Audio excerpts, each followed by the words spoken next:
Yeah. Okay, wonderful. Okay. Yeah. So, how did things lead up to Health Analytics Asia? Tell me your story. I never covered health as a journalist. I started some 16 years back as a reporter. I covered insurgencies in India. I covered national security. I covered a bit of politics. And then the journey started. I started reporting from other countries as well. I did stories from Afghanistan. I went to Guantanamo Bay for the story on prison abuse there. I went to South Sudan, and so on and so on. So health was never my beat. I have no expertise on health. Neither I have expertise on data. But then by 2013, I was convinced there's a huge space in data-driven storytelling, in giving facts, in giving verified information. I think it was a time when a lot of countries, including in Asia, even in India, were opening up and they were sharing the data. There were a lot of public data available. The Right to Information Act, or you call it Freedom of Information Act, was available in India, and it got also, a couple of Asian countries had that act. With the help of that, they started collecting data. So I personally saw a huge information flow coming on our way. And as a journalist, I thought we are reaching to a stage where maybe we don't need to really hunt for information. Maybe we just have to make sense of the information. And I was wondering, how should we do it? What are the areas where we should cover, and what are the subjects we should cover? National security was a tough subject because once you start collecting data on national security, I think the state will not really like that.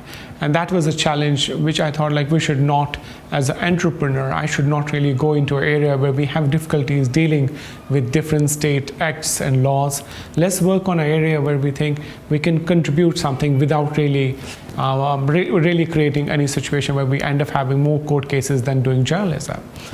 And health came naturally, and one of the reasons was that I remember was a breakfast where my wife was sitting across the table, and she's a medical doctor, and she said, why are you really bothering about covering so many different situations? You can just start on health, and nobody really bothers about how much data you collect or not collect and what you do with the health data, and it can really give you a first experience how data-driven story can really change situations.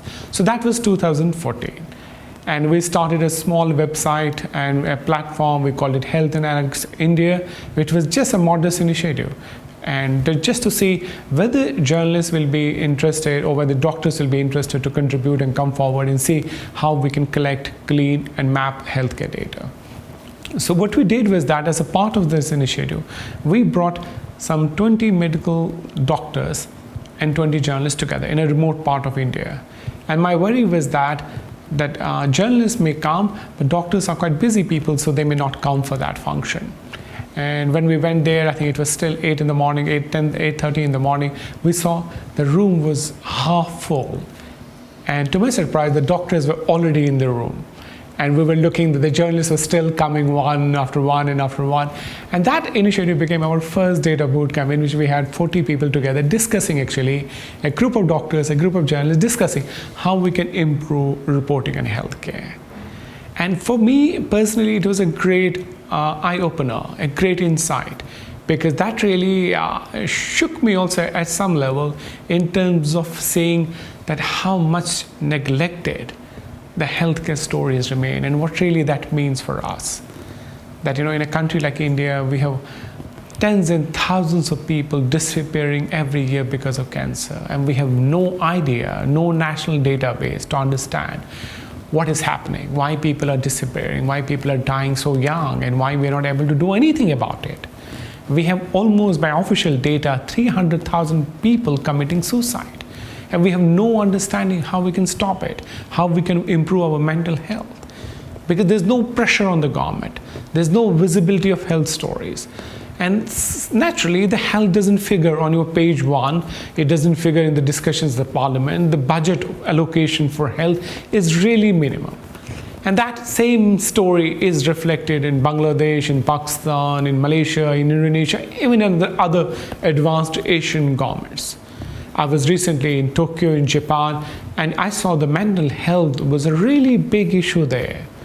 And I thought, like, let us cover these stories with some in-depth, and more importantly, let's build community around these stories, because the age of information is changing. It is not a one-way flow of information that I know something and I'm going to share it with the people. No, it's not going to work that way. The journalism is changing, the communication of journalism is changing, the storytelling is changing. So we need to bring communities together. We need to bring them into collaboration. And that is why this concept of our data boot camps, in which we were bringing journalists, doctors, data scientists together, became quite successful. That we ended up doing data boot camp in India, in Malaysia, in Maldives, in Hong Kong, in 11 Asian countries. And we're continuing that. So now when we reached at this stage, we thought, like, now we have been doing it at a really loose network level. We started the website, a quite modest one, limited resources, we didn't really make a huge jump, but then we saw a future again in a different way, that the future is not really within your national boundaries. You have to collaborate beyond your borders. That's where the Health Analytics Asia is coming now. That because we believe that these stories are really interconnected, that the health, the life-saving drugs in India, the salt and the material for those drugs come from China. The medical equipments in this country all come from outside, majority of it. And we supply drugs to almost 170 plus countries. So we need to understand this cross-border trade, the cross-border linkages as well. So then the part of this Health Analytics Asia will be this cross-border storytelling with depth, with storytelling, with watchdog reporting principles and techniques and tools, and certainly, and more importantly, is facts, the data. The fundamental backbone of this platform will be data-driven storytelling across Asia on key healthcare issues which are completely neglected by the mainstream media. Because this story doesn't sell anymore. The health doesn't sell actually. There are more other important stories which people think are important. But we strongly believe that the health is really important. That people need to have a minimum basic understanding what's happening with their health, and journalists have an obligation to inform people about key social justice issues, and health is certainly one of the key social justice issue, and we need to inform people about what the governments are doing, how much budget is being spent, who is spending what is happening, what are the dangers, what are the risks.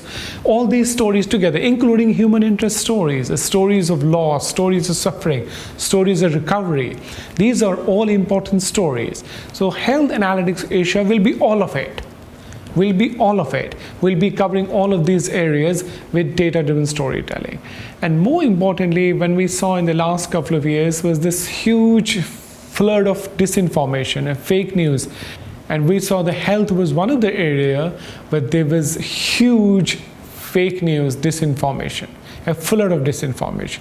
So we saw that in India, for example, in a state like Kerala, which is almost 90 plus literacy rate, people stopped vaccination of their kids because of rumors. Almost every day we get a WhatsApp messages or on our phones saying if you drink coffee it will cause you cancer, and the next day there will be the WhatsApp message if you drink coffee it will cure cancer, and we don't know what is true actually.